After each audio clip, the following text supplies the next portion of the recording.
मुख्यमंत्री पुष्कर सिंह धामी ने अपने कार्यकाल के 2 साल पूरे होने पर केंद्र और राज्य सरकार की विकास योजनाओं को मीडिया से साझा किया। उन्होंने कहा कि नकल विरोधी कानून, धर्मांतरण कानून, उत्तराखंड लोक और निजी संपत्ति क्षति अध्यादेश और यूसीसी जैसे कड़े फैसले लिए गए हैं। उन्होंने कहा कि कई चुनौतियां सरकार के सामने आई। सिलक्यारा टनल हादसे में केंद्र और राज्य सरकार का समन्वय देखा। इन्वेस्टमेंट समिट से चौमुखी विकास की राह में उत्तराखंड बढ़ रहा है। 3,50,000 के एमओयू को ग्राउंडिंग देने का काम किया जा रहा है। वहीं महिला सशक्तिकरण के लिए प्रदेश सरकार ने योजना सहित महिलाओं को 30% आरक्षण देने का कार्य किया है। इस दौरान 2 वर्षों में एयर, रोड और रेलवे कनेक्टिविटी को मजबूत किया गया है। बेहतर रोजगार देने का प्रयास सरकार की ओर से किया जा रहा है। आपने देखा होगा उत्तराखंड राज्य स्थापना के बाद पिछले अगर 2 वर्षों का कालखंड देखेंगे तो 2 वर्षों के कालखंडों में जहां अनेक उपलब्धियां राज्य को हासिल हुई हैं, वहीं अनेक चुनौतियों का भी सामना करना पड़ा है।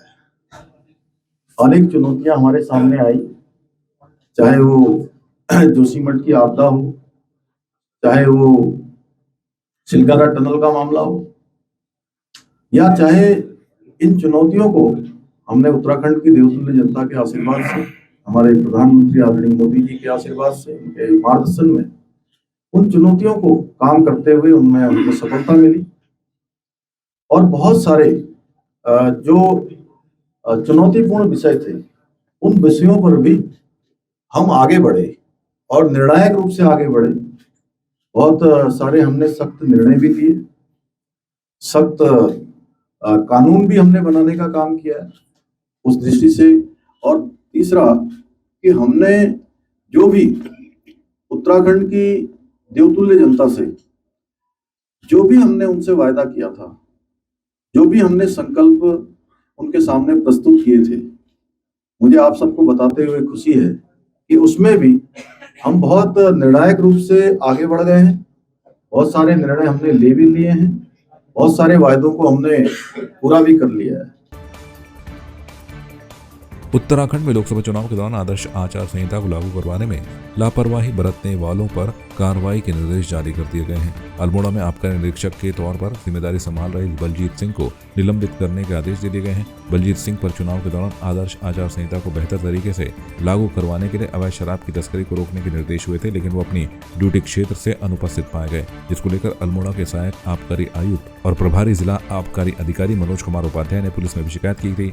इस मामले में जहां एक तरफ पुलिस के स्तर पर कार्रवाई की जा रही है, तो वहीं अब आबकारी आयुक्त ने भी मामले को गंभीर मानते हुए आबकारी निरीक्षक बलजीत सिंह को निलंबित कर दिया है। श्री राधा कृष्ण मंदिर सभागार में अग्रवाल महिला महासभा की ओर से होली मिलन कार्यक्रम आयोजित किया गया, जिसमें विभिन्न सांस्कृतिक कार्यक्रमों के साथ ही नृत्य प्रतियोगिता का भी आयोजन किया गया। इस दौरान शहर की महिलाओं ने बढ़ चढ़कर कार्यक्रम में भागीदारी निभाई। इस मौके पर अग्रवाल महासभा की अध्यक्ष रेणु अग्रवाल ने कहा कि होली मिलन कार्यक्रम में शहर की विभिन्न महिलाएं भाग ले रहे हैं और इस कार्यक्रम में विभिन्न खेल प्रतियोगिताओं के साथ ही महिलाओं को पुरस्कृत भी किया जा रहा है।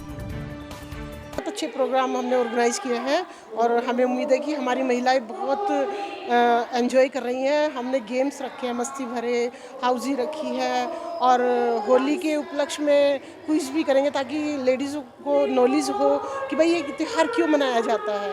और बाकी अपना जलपान वगैरह करके अपना मस्ती भरा सब डांस मस्ती ये सब रहेगा। हम यही संदेश देना चाहेंगे कि होली रंगों का त्यौहार है, मस्ती भरा त्यौहार है।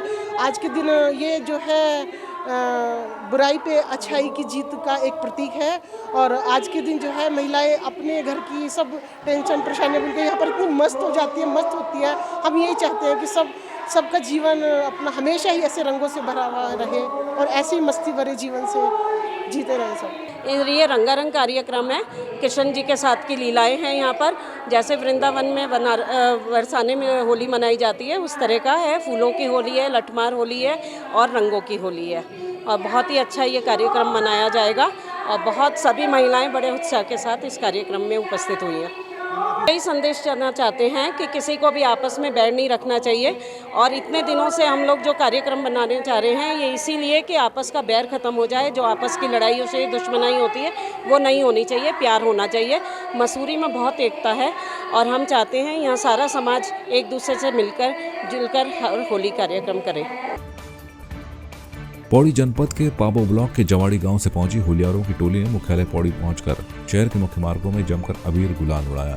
शहर के मुख्य बाजारों में घूमते होलियारों ने वाद्य यंत्रों के साथ होली के गीत गाए, वहीं सभी को रंग और टीका लगाते हुए भाईचारे का संदेश दिया। होलियारों की टीम के साथ पहुंचे रॉबिन सिंह कंडारी ने बताया कि उनकी टीम हर वर्ष होली पर मुख्यालय पौड़ी पहुंचती है, जिसका उद्देश्य संस्कृति, सभ्यता और पारंपरिक त्योहारों को संरक्षित करना है। हम होली खेलने आते हैं पौड़ी गढ़वाल में। ये एक साल में एक बार खुल आता है। हम बड़े प्यार से, बड़े अच्छे से खेलना चाहते हैं। जवाड़ी गांव से आते हैं पौड़ी गढ़वाल के, और हम हर साल यहाँ पौड़ी में होली खेलने आते हैं। और हमारा उद्देश्य यही होता है कि हमारे जो पुराने रीतियों से ये सब क्या बोलते हैं, होली मनाने का जो तरीका है, रिवाज है, उसे हम हमेशा जागृत रखें। पिथौरागढ़ में आगामी लोकसभा चुनाव को सफलतापूर्वक संपन्न कराए जाने के लिए जिले की चारों विधानसभाओं धारचूला, डीडीहाट, पिथौरागढ़, गोलीहाट में ईवीएम, वीवीपैट, सीयू, बीओ का प्रथम रेंडमाइजेशन को विभिन्न राजनीतिक दलों की मौजूदगी में विधानसभावार जिलाधिकारी और जिला निर्वाचन अधिकारी रीना जोशी की मौजूदगी में करते हुए विधानसभावार आवंटन किए गए। साथ ही ईवीएम, वीवीपैट को भी रिजर्व में रखा गया ताकि कहीं भी जरूरत पड़ने पर संबंधित एआरओ को उपलब्ध कराया जा सके। आज ईवीएम का प्रथम रैंडमाइजेशन हुआ है, जिसमें ईवीएम को हम लोगों ने एसी वाइज अलॉट किया है, कर दिया है, जिसमें पॉलिटिकल पार्टीज के सामने किया गया था और पॉलिटिकल पार्टी के सभी लोग वहाँ पे उपस्थित थे। और इसमें हम लोगों ने धारचूला में 324 यानी कि हम लोगों ने वहाँ पे एक्स्ट्रा ईवीएम्स दी हैं, क्योंकि वहाँ पे कुछ हमारे बूथ है काफ़ी रिमोट स्थित है, तो उनके हिसाब से एआरओस की डिमांड के हिसाब से हम लोगों ने एक्स्ट्रा ईवीएम भी वहाँ पे प्रोवाइड की है। धारचूला में 324 ईवीएम, वीवीपैट और उसमें वीयू, सीयू दिए जाएंगे। इसी के अतिरिक्त जैसा कि डिमांड थी, डीडीहाट में भी उनके हिसाब से ही जो वो है सीयू, बीयू 203 और 223 वीवीपैट की भेजा जाएगा। पिथौरागढ़ की जो डिमांड थी वो 211 सीयू, बीयू और वीवीपैट 234 जाएंगे। गंगोली हाट की जो डिमांड थी उसी हिसाब से सीयू और बीयू 218 और वीवीपैट 257 दिए जाएंगे। एक्स्ट्रा रिजर्व कुछ ईवीएम्स रखी गई हैं ताकि अगर बीच में कुछ प्रॉब्लम आती है, ईवीएम मतदान के दौरान ईवीएम या वीवीपैट में कोई कमी आती है तो उनको समय से रिप्लेस किया जाए, इसकी भी हम लोगों ने पूरा मैकेनिज्म बनाया हुआ है। पुलिस अधीक्षक पिथौरागढ़ रेखा यादव ने बेरीनाग थाने का वार्षिक निरीक्षण किया। निरीक्षण के दौरान हथियारों और विभिन्न उपकरणों, अभिलेखों और थाना परिसर का निरीक्षण कर पुलिसकर्मियों को आवश्यक दिशा निर्देश दिए और विभिन्न संगठनों के साथ सीएलजी की बैठक ली। इस दौरान स्थानीय लोगों की समस्याओं को सुना और पुलिस की ओर से चलाई जा रही विभिन्न योजनाओं की जानकारी भी दी। इसके साथ ही होली पर्व पर रमजान पर्व को भाईचारे के साथ हर्षोल्लास के साथ मनाने की अपील की। बेरीनाग थाने आई हूँ। यहाँ पे आज थाने का वार्षिक निरीक्षण किया गया, जिसमें जो हमारे अधिकारी कर्मचारी हैं इनको ड्रिल हेतु बताया गया कि ड्रिल एक महत्वपूर्ण प्लेस रहता है हमारे इसमें पूरे पुलिस जॉब में। उसमें अच्छे से आप सभी को ड्रिल सीखनी है और उसको डे टू डे रूटीन में उसको आपको अनुपालन भी उसका करना है। साथ ही जो हमारे जो जीपी है और हमारे जो आपदा के उपकरण वगैरह हैं, इसकी समीक्षा की कि ये सही तरीके से कार्य कर रहे हैं कि नहीं कर रहे हैं। साथ ही थाना परिसर का भ्रमण कर यहाँ के जो अभिलेख हैं उनके विषय में जानकारी की और जिसमें कुछ अभिलेखों को अपडेट करने हेतु भी बताया गया। साथ ही जो लावारिस पड़े वाहन और अन्य माल मुकदमाती उनके निस्तारण हेतु भी थानाध्यक्ष को इसके संबंध में बताया गया है।